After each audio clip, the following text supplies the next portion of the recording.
தெலங்கானாவில் பள்ளி குழந்தைகளை ஏற்றிச் சென்ற பேருந்து ஆளில்லாத லெவல் கிராசிங்கை கடந்தபோது ரயில் மோதியதில் சம்பவ இடத்திலேயே ஓட்டுநர் மற்றும் 20 குழந்தைகள் பரிதாபமாக பலியாயினர்.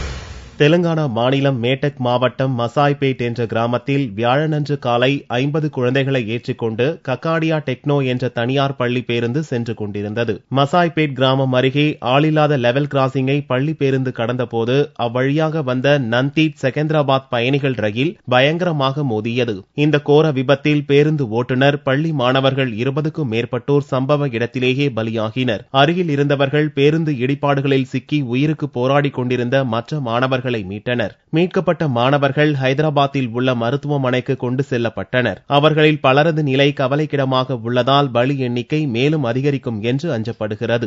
சம்பவம் குறித்து அறிந்த முதல்வர் சந்திரசேகர ராவ் விபத்து நடந்த பகுதிக்கு விரைந்து நேரில் பார்வையிட்டார். மருத்துவமனையில் காயமடைந்தோரை பார்வையிட்ட முதல்வர் சிறந்த சிகிச்சை அளிக்க உத்தரவிட்டார். மேலும் சம்பவம் குறித்து விரிவான விசாரணைக்கும் உத்தரவிடப்பட்டுள்ளது. இச்சம்பவம் தொடர்பாக லோக்சபாவில் பேசிய ரயில்வே அமைச்சர் சதானந்த கவுடா விபத்து குறித்து முழு தகவல்கள் கிடைத்ததும் சபையில் அறிக்கை வைப்பதாக தெரிவித்தார். ரயில் வருவதை கவனிக்காமலும் தண்டவாளத்தை கடக்கும் அவசரத்திலும் பள்ளி பேருந்து ஓட்டுநர் செயல்பட்டதே விபத்துக்கு காரணம் என்று முதல்கட்ட விசாரணையில் தெரியவந்துள்ளது.